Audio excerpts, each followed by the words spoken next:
Powered by Go-Goat Sports in partnership with TSN. It is episode 77, Ray Bork of season 4 of the Ray and Dregs Hockey Podcast, presented by our title sponsor, Canadian Club Whiskey. And back home in Brooklyn, Ontario, Canada, Ray. As I'm sure you've been apprised by Cammie. It was a good week in Nashville with the draft, and I'm guessing Cammie isn't home yet because she was on the flight with me from Nashville to Toronto and a quick sleepover in Toronto, and then she'll find her way back to the home base here at some point today as we record on Friday.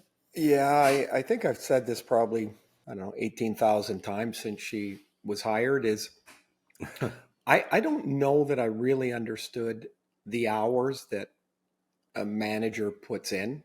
Yeah. Right. I just don't think I understood it. So you're right. I mean, getting out of Nashville to Vancouver is not across the street. So flew to Toronto overnight, connect, gets in about 9:30, straight to the office because they've got free agency starting tomorrow. I'm not sure if she's coming home tonight or not. Okay. Because out on the West Coast, you got to be in the office, I think, at 5. Right. Tomorrow. So I don't know what the point is. But anyway, it's like, what a busy week. And it, I mean, again, we don't really talk about it, but it must be frustrating this week. And you would know more, of course, but like teams wanted to do so much more than they were able to do. Yeah. Like it just seemed like everything became a big swirling pile of nothingness. Yeah. Well, we'll get into that in headlines, but just a funny exchange with Cammie. And look, she was very sleuth-like, as we predicted, right? I mean, she went about her business. Yeah. I didn't even see her. I saw Emily. I saw Jimmy Rutherford. I saw Patrick Alving. Talked to Patrick a couple of different times. So first time bumping into Cammie was at the airport. And I'm not going to lie, we shared more than a chuckle at your expense on a couple of fronts. I'm glad to help out.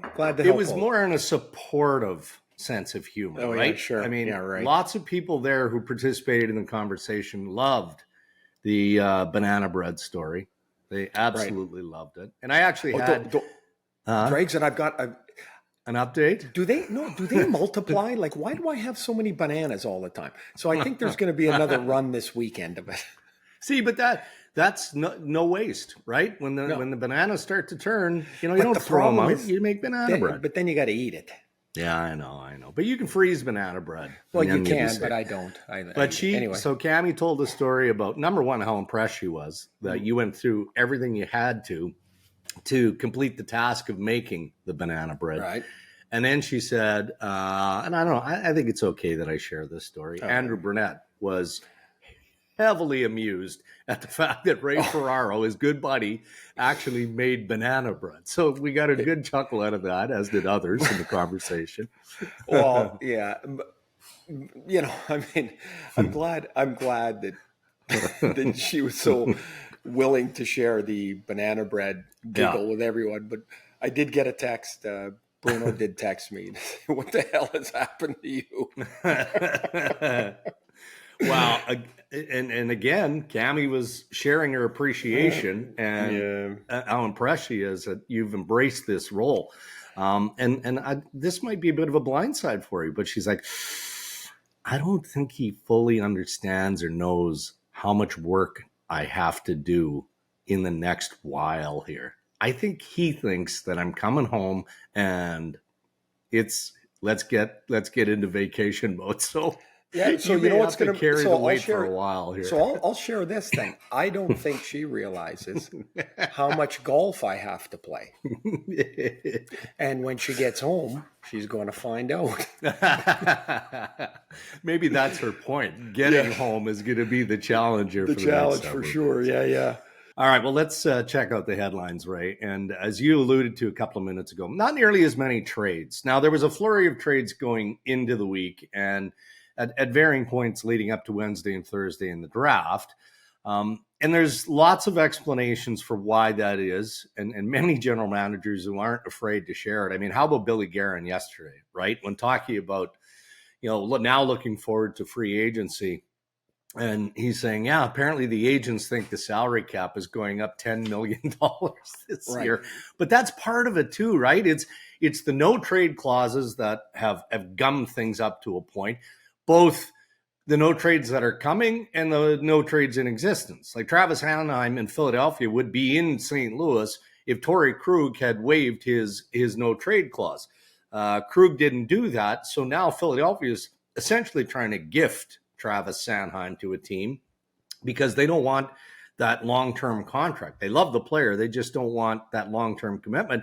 Problem is Sanheim's no trade clause for the next 4 years kicks in tomorrow, and teams are going, well, we don't want that long-term deal. Like the player, but he's got a no trade for the next 4 years. So it's a combination of things, isn't it? It's the money, it's the clauses, it's a little bit of everything. It is.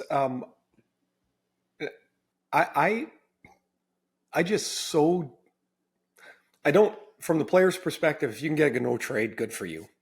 I would have wanted one too, right? Of course you would. From the manager's standpoint, I don't get it. They've all started handing them out like candy. Mm-hmm. They all complain about how it makes their job more difficult. I get an idea. Don't hand them out. Yeah. How has Travis Sanheim, with all due respect, earned an 8-year contract with a no trade clause? Like how has he earned that right to have a no trade clause? Yeah. And the fact is, he hasn't. Mm-hmm. The fact is, he's got it, and now it becomes incredibly difficult to move it. So I honestly, I have very little sympathy for the managers handing out the no trades, which gum their own process up, and then they start to complain about it. Don't do it. And if you lose a player, then you lose a player. Here's the other thing. Where is a player going to go? You got to, and we're just using Sanheim as an example. Yeah. I'm not picking on him. We just brought him up. And so they want to negotiate a contract with him last year. And that's the past regime, as Danny Brière's just taken over now. They get to the point where we're at 8 years as we're talking. I'm Chuck Fletcher, you're Travis Sanheim. And you say, I want a no trade. And I go, no, you can't have it. You've got 8 years. You don't get the no trade. Where is he going to go? Is he going to quit? Is he going to hold out? He's not going to hold out. And if he holds out, then hold out. Yeah. Like, why would the team feel anything other than, no, you cannot have it? No. Or you can give me 5 teams. There you go. You got your no trade. You had 5 teams. I think it's absurd. Yeah. And I never having to hand out a contract or sign one. I think I would have a hard line on the no trades as much as I could hold them to for players of prominence. Yeah. I think of Alex Pietrangelo, right? I mean, the reason he signed with the Vegas Golden Knights, they were really close to an extension in St. Louis. Doug Armstrong wouldn't give him the no trade, no move. He didn't want to box himself in on a long-term mega contract. Torrey Krug has the no trade and won't waive it to be part of the Sanheim trade to St. Louis, going back the other way, Krug to Philadelphia. So let me add one thing that I've read too is a little bit about Torrey Krug's, with his family. But putting the nix on that no trade. Yeah. And then I've read on some reporters have speculated that it's going to be really hard for Krug to go back in that locker room because he's waived his no trade. You know how much the players think of that? 0. None. Yeah. 0. Yeah. Torrey Krug, if he's a good guy, it's not a problem.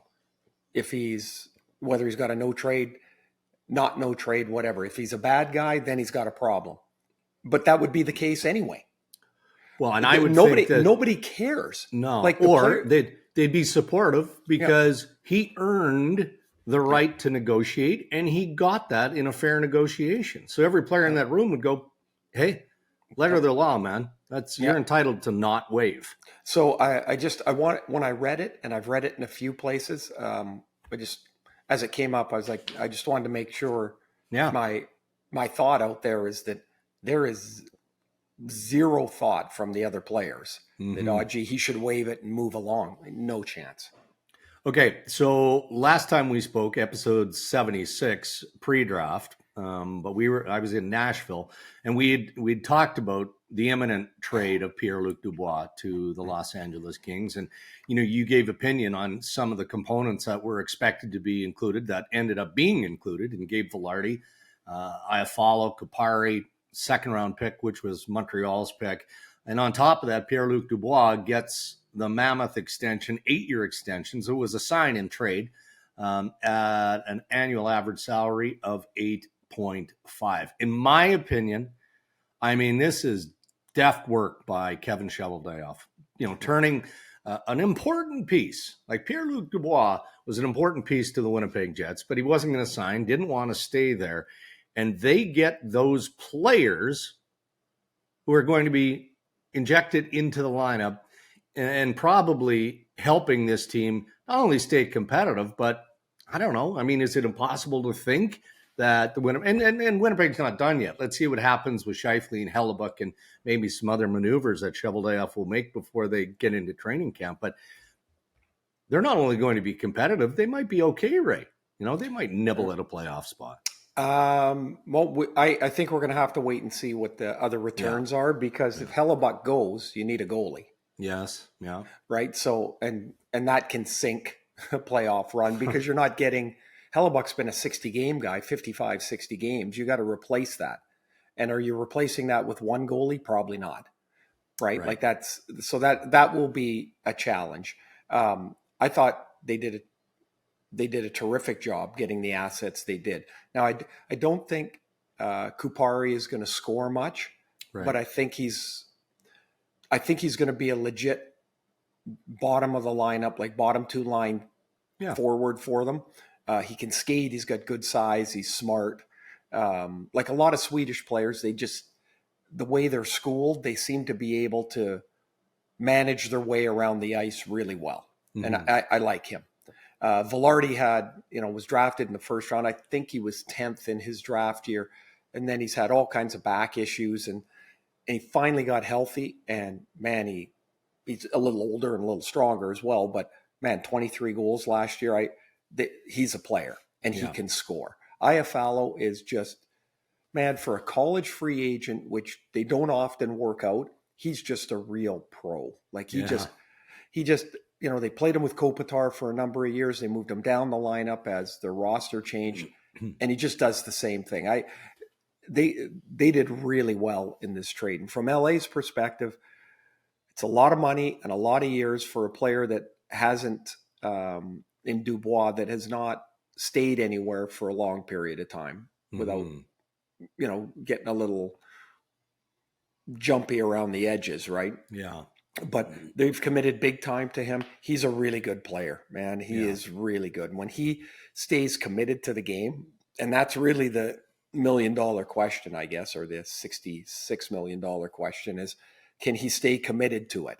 Yeah. And maybe going to LA and surrounded in their culture, their grouping, like when he goes out to practice and he's playing against the other centermen, that's Kopitar and Danault. And, like you get dragged along sometimes. Yeah. And I know why Rob Blake would like this move. And I kind of like it too, but it's costly. And I guess at a certain point, every GM has to take a swing, right? Yeah. Otherwise, you're just playing for next year all the time. And they've done enough of that play for next year. Damn, the West is good though. Like if you look at Edmonton, Vegas, and LA, and the size of those teams, and they're not getting smaller. No. And like, just think if LA and Edmonton play again, and you've got those centermen going nose to nose, like it's not going to be an easy run through the Pacific Division again this year. We're going to get to Toronto momentarily, but just kind of linking Winnipeg and another scenario. I give Don Sweeney and the Boston Bruins credit. They obviously weren't satisfied with this season, even though it was record-breaking in regular season standard. Bow out early in the playoffs, so they weren't good enough. So Sweeney is looking at ways to make this team better, and he's got significant uncertainty. Is Patrice Bergeron coming back? Don't know yet. You take Krejci and Bergeron out of the mix, and those are two enormous holes. So Boston has been sniffing around Mark Scheifele. Don't know how they make that work unless those guys aren't coming back. Boston sniffing around Noah Hannafin with the Calgary Flames. Again, it seems somewhat unbelievable. You're not going to be able to do both, but they cleared the space in making the trade that they made with the Chicago Blackhawks, sending out Hall and Foligno. Orlov is going to market. So I think without being in the office of Don Sweeney, that's why you have those conversations, right, Ray? Like Tyler Bertuzzi is going to market. Doesn't mean he's not going to sign. So you have to have a sidebar conversation with maybe Winnipeg on what a Scheifele trade might look like. And likewise, knowing Orlov's going to market, you have that conversation with Calgary. See, I'm starting to, as you bring that up, I'm like, oh, this is where you can play out I'm in my kitchen. I can like play general manager because none of it matters. No, right? None of it matters. Like what we think, right? Yeah. But okay, so if Winnipeg is moving Hellebuck, right? If they're able to pull that deal off somewhere, you need a goalie. Yeah. Hey, what about Linus Ullmark? $5 million versus Scheifele's money. Now all of a sudden you're in the ballpark. Like you're not there, but you're in the ballpark on that move. Yeah. And then you move Hellebuck for something to replace Scheifele. Yeah. Like it's really like this is the time of year where you can start to play around a little bit. None of it really, none of it's ever, it seems like as simple as one move for one move these days. Right. You say, how do the Bruins get better? I will bet you it's impossible to get better. They had 60 wins last year. I don't think they even believe that's possible. It's like, how can we stay a good team? And this has happened to everybody in the cap world. Is eventually you run out of road. Like there's going to be a time here. Tampa's hanging on by their fingernails right now, trying to make it all work. And it becomes almost an impossibility, but what if you are able to transition through a couple of iffy years and those younger guys grow and you burn some money off the books? Like it's a hard gig to navigate, like that transitional period while you're still a good team. If you decide to be a bad team, well, then you can transition, but they're not trying to do that. William Nylander negotiations don't sound very positive right now. And I guess anything can happen. You can bridge a gap. There has to be flexibility from both sides. And full disclosure, as we record episode 77, I'm a bit uncomfortable with saying too much on it because I don't know what the details are. I don't know that he's being Nylander is demanding $10.5 million or more. We can assume, given the numbers, the points that he's put up, and the fact that they paid John Tavares $11 million, and Austin Matthews is going to come in probably around $13 million or higher than that. And you've got the Mammoth Marner contract, all of that. There's tons of time. I think we in the media have looked at tomorrow being July 1st. Nylander's modified no trade kicks in. All right, big deal. The bigger issue, though, for me, Ray, would be, and we've kind of talked about it here in headlines a fair bit. If you can't afford William Nylander because he's not going to relent, he's not going to take a softer financial side in this, and nor should he have to, but what does the market look like? Because what we've seen here of late, the market isn't strong for even top-end guys like Nylander when you're carrying a price tag of $10 million or more. It's tough. It's really tough, and he shouldn't take a back seat to those guys. No. He really shouldn't.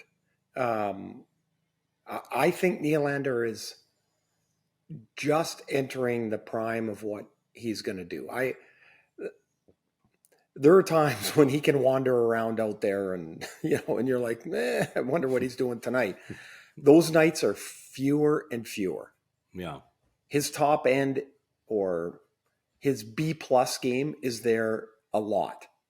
And why I say that, I think it's important, is like players like Nylander, you you tend to get disappointed with because they're so good.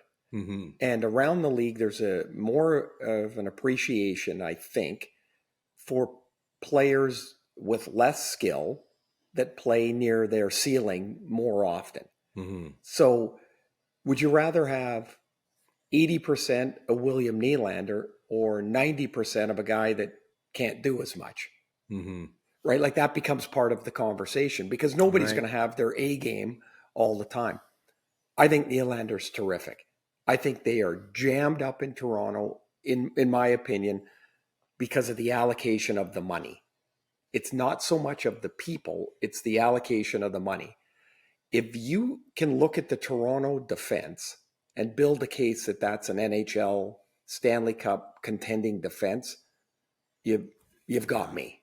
Yeah. At some point, they have to reallocate that money, and you can't just wait until John Tavares' $11 million is off the books.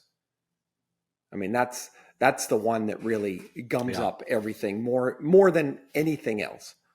They're in a tough spot because if they bring everybody back, more or less, Dregs, I think they'll win the division.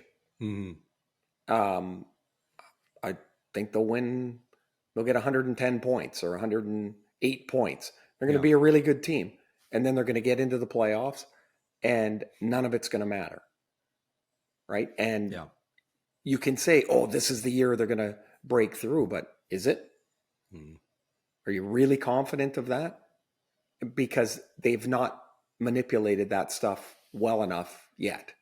Mm-hmm. So they're in a tough spot. But if I'm glad I haven't heard much about this home count discount and all that. Forget it. You kidding me? You only get one kick on your way through, and maybe you can, shave off $250,000 here or there, but it's not the NBA where you're making $30 million. Right? And so would you roll out an 8-year max? I mean, just to make the money work? Okay, so that's a great question. And the reason it is because we've talked earlier on about not giving that. Yeah. Because the 8-year max is going to come with a no trade. Yeah. So I can see where the manager right away, in this case, Brad Treleving, is stuck. Like you can say, no, I'm not doing that. Because, it sounds like Matthew's deal is of less years. Yeah. I'm not doing that, and I will give you a no trade, or I am doing that, and I won't give you a no trade. And then he goes, and Nylander's shown us he's stubborn. If he doesn't believe it's the right deal, he's going to hang out until he doesn't have to hang out anymore. Mm-hmm. He's going to push as far as he can. That's what he did with the last deal. So would I sign him to 8 years? I don't want to sign any player to 8 years, really. I really don't. The problem I have with this is that means you're basically saying you have confidence that this group of leaders can lead your team through a playoff run. And I don't know what would make me confident enough in that. So I guess my opinion is I would want to reallocate the money, and I'd hate to do it because I think Nylander's a terrific player. Okay. Chicago had an interesting week as we close on headlines here. Mentioned the Hall Foligno trade with the Boston Bruins earlier. Then they make the trade with Tampa Bay Lightning. Julian Brisebois always finds a way, right? He moves Ross Colton, moves Corey Perry. The design there is to get Alex Killorn extended. And then, oh, by the way, the Chicago Blackhawks also drafted Connor Bedard first overall. So when you look at all of the pieces, and Kyle Davidson likely isn't done yet, but when you look at the pieces that have been acquired, what do you think? What do you see in the Chicago Blackhawks, and how much are you looking forward to, and start having a real good look at Connor Bedard and what year one for him is going to look like, but how they've insulated him at this stage? I think it's a really good time to be Nick Foligno and Corey Perry. Make $4 million next year, both of them. God bless them. Good for them. So good. So the Hawks need to get to the floor. They need to insulate Bedard, and these two guys that are older. I can't even stop laughing when I saw both the contract. I mean, Corey Perry played for $1 million for the last 4 years, 3 years. Yeah, it's been a while for sure. So that, I don't know. He has got this reputation, Corey Perry does, right, of the way he plays on the ice, and he is a rat. He is brutal on the ice to play against. I mean, I watch it, I'm entertained by it. I really am. He loves the game. He just loves to play. He wants to produce. He wants, like, he works. I mean, none of it sort of matches with his public persona, like his game persona. Mm-hmm. But these are two good people that they brought into Chicago. And that's part of trying to build enough of a, I guess it's foundation, but enough of a base that when it gets tough, that the younger guys aren't going to lose their way. Yeah.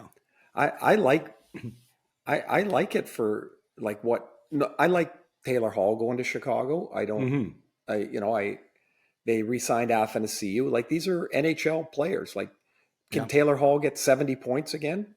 Why not? Yeah. Right? Like, why not? If he's playing with Bedard and he's on the power play and the two of them are going to be on the ice a lot together, and, why not? Can Bedard get 70 points next year? Why not? Yeah. Right? Like, I like it. And we'd be remiss without saying that the Hawks have accumulated a lot of draft capital still. It's still sitting there. Yeah. And over time, as the money chips loose a little bit, they're going to be able to make more deals with this draft capital. And I think it's Kyle Davidson's fortunate to have a pretty open dance card right now. Yeah. And he can make the moves he needs to make. Well, it's funny because the common denominator here is Newport Sports and Pat Morris, right? Represents both Corey Perry and Nick Foligno. Of course he does. So I saw him yesterday, and I just chuckled as we kind of passed each other, and he just kind of rolled his eyes a bit. But anyway, I mean, those guys look after their veteran players. They're not only grind hard on them, man, right? Yeah, Foligno and Perry aren't in the back nine. They're on the 18th tee of their NHL career. That's where those two guys are. But they'll play hard. By the way, of the Blackhawks, I don't know anybody that wasn't entertained by Kyle Davidson's man on the street interview there. Kyle from Chicago. That was phenomenal. And the fact that he played along as he did. Do you think that the draft was rigged in favor of the Chicago Blackhawks? Yeah. No, I'm sure of that. I had a good text exchange with him, and man, he's got, again, because of COVID and everything else, I don't cross paths with the managers and hockey people like that as often anymore. So to get to know that side of him a little bit is kind of fun. This guy is certainly comfortable in his skin. There's no doubt about that. How about Billy Guerin on whatever pick it was the Minnesota Wild made? And shout out to Tootsies for keeping everyone hydrated in Nashville. He is, for those of us around his age, I guess I'm a little older, but like, he's long been known as one of the funniest guys in the game. Like, he just says funny things. He's got a big laugh, and he would go up and say something like that. And you've quoted him twice already here, right? What's that? You've quoted him twice. I know. It's like he's a funny man. I sent him a text message. I guess it was Wednesday night, and I just said, "Well, I figured you would do something, but I didn't think you'd make the biggest splash on day one of the draft with a comment on Tootsies," because the whole building just went. By the way, I know we're going to roll on here. Really, really nice to hear so many people talk of David Poile and unreal with the respect that they did. And it was interesting to me how many of the managers mentioned David as a mentor. As they learned the ropes and went through the GM's meetings and all that stuff. And so I just wanted to wish David all the best in the next phase of his life, and hope he enjoys it. Yeah, just a Superman. classy, down to earth, always has a smile on his face, handshake anytime you see him, all of that. I mean, it's just one of those, and there are many, yourself included here, Ray, where you look back on an illustrious career, you wouldn't change a thing, but how sweet would it have been to hoist that trophy, right? And when Nashville was in that Stanley Cup final, David was beaming until it was over. You know what, Dregs? When they lost the final, I walked by, cross paths, and he was after they had lost, and he was just worn out. You could just see like the air had come out of him, because how many chances do you really get? No, few. And I think you probably know, like, that was your best chance. Yeah. All right, those are your headlines. Hey, thanks for tuning into our YouTube channel. And while you're here, why don't you do us a solid?